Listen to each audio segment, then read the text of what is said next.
7 de la mañana con 16 minutos, vamos a otro tema, porque en un 31% han aumentado los decomisos de medicamentos ilegales en la región metropolitana, una cifra que obviamente preocupa a las autoridades ante el alza de esta práctica. Pese a las medidas, las fiscalizaciones, todo lo que hemos hablado del tema además, pero la gente sigue comprando en la calle porque es más barato, aunque claro, la calidad siempre es dudosa.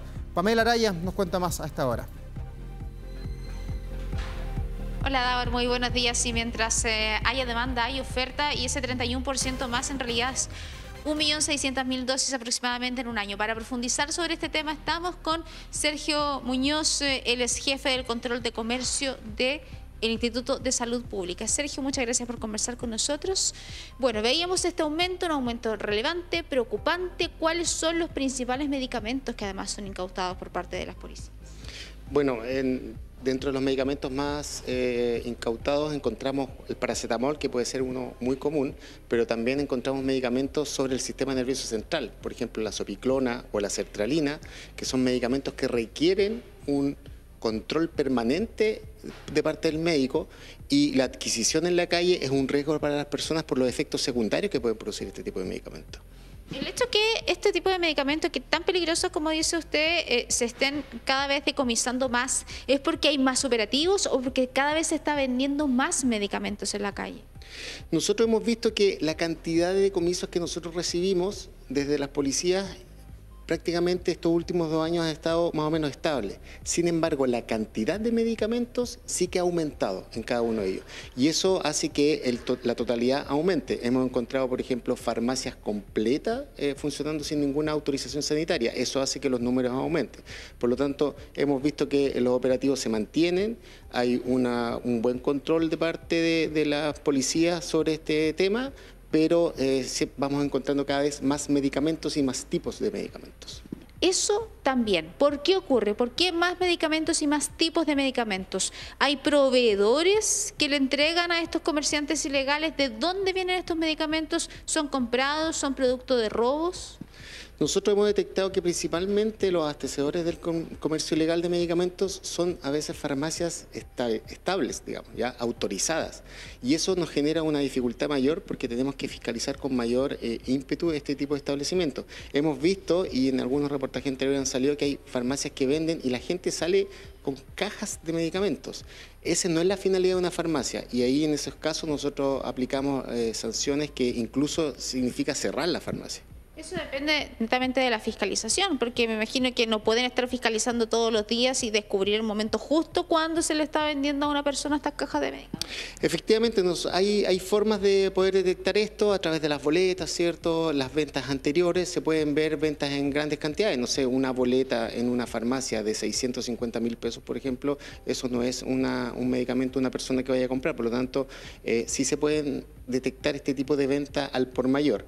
Y de alguna forma es lo que estamos haciendo. Por eso es tan importante que las personas, cuando detecten esto, cuando vean que hay farmacias que la gente sale con grandes cantidades de medicamentos, denuncie. Puede denunciar a través de nuestra página web del Instituto de Salud Pública, pero es muy importante que pueda denunciar esto para que nosotros podamos hacer las vigilancias correspondientes. Sergio, Davor Juranovic tiene preguntas para usted desde el estudio. Sí, Sergio, ¿cómo le va? Muy buenos días.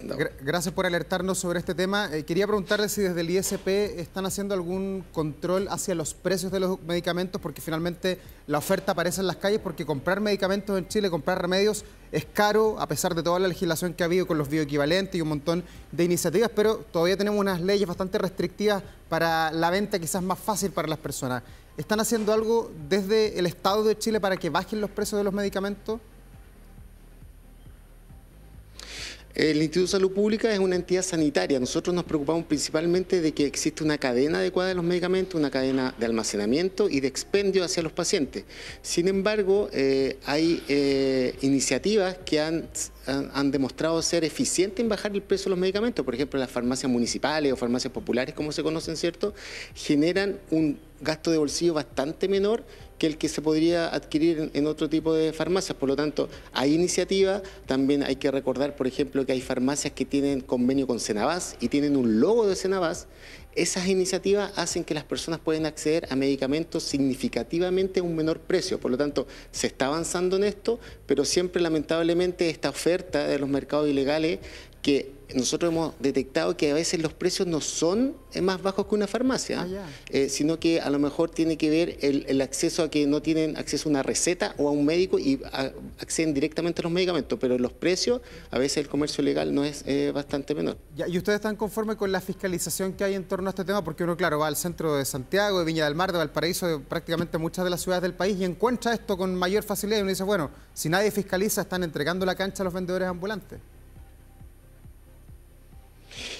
Estamos realizando actividades de fiscalización, pero hay que tener en cuenta, por ejemplo, en ferias libres, para poder fiscalizar tenemos que coordinarnos con otras entidades públicas, por ejemplo, la municipalidad, la delegación presidencial, carabineros, porque muchas veces este tipo de fiscalización es compleja porque genera violencia en el lugar y a veces hay tránsito de personas, de niños, entonces tiene que haber una coordinación. Esa coordinación muchas veces la estamos haciendo a través de la Subsecretaría de Prevención del Delito y estamos haciendo reuniones permanentes con diferentes comunas para poder hacer un estudio previo del lugar, para saber los puntos específicos donde se está vendiendo medicamentos y a lo mejor otro tipo de productos y hacer un operativo más eficiente. Eso el año pasado ya lo hemos hecho y ha tenido bastante éxito, pero requiere de una preparación previa, no es llegar al lugar porque eso genera, y hemos visto cuando se abordan el comercio ambulante de cualquier tema, que es muy difícil abordar esto y genera violencia y genera un riesgo para las personas. Entonces,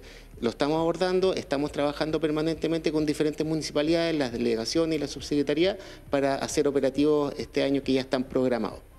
Sergio, continúo yo con una pregunta que tiene que ver también con que hacer un llamado a la gente a tomar conciencia a propósito de los peligros de comprar medicamentos en la vía pública, porque no es solo un paracetamol y la persona si no sabe cómo consumirlo, la verdad es que puede tener una consecuencia grave, imagino. Sin duda, aquí el llamado es a no consumir este tipo de medicamentos. ¿Por qué? Porque, por ejemplo, personas que tienen enfermedades crónicas como hipertensión, como diabetes, ¿cierto?, requieren estos medicamentos para controlar un nivel o de glicemia, ¿cierto?, o de presión arterial.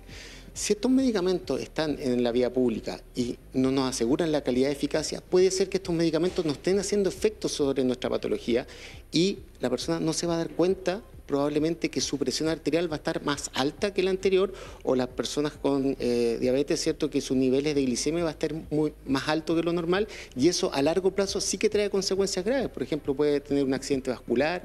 Entonces, el llamado es a no consumir estos medicamentos. No sabemos el estado en que están, no sabemos si nos van a hacer el efecto adecuado, e incluso podemos ver y hemos encontrado medicamentos falsificados que lo que dice contener no es. Entonces, el riesgo es mucho mayor si la gente adquiere medicamentos en la vía pública. También está el peligro de los medicamentos psicotrópicos, los que afectan al sistema nervioso central. Sin duda, aquí esto es más complejo aún cuando encontramos estos medicamentos que son psicotrópicos, estupefacientes, que se venden en el comercio ilegal y que tienen receta retenida.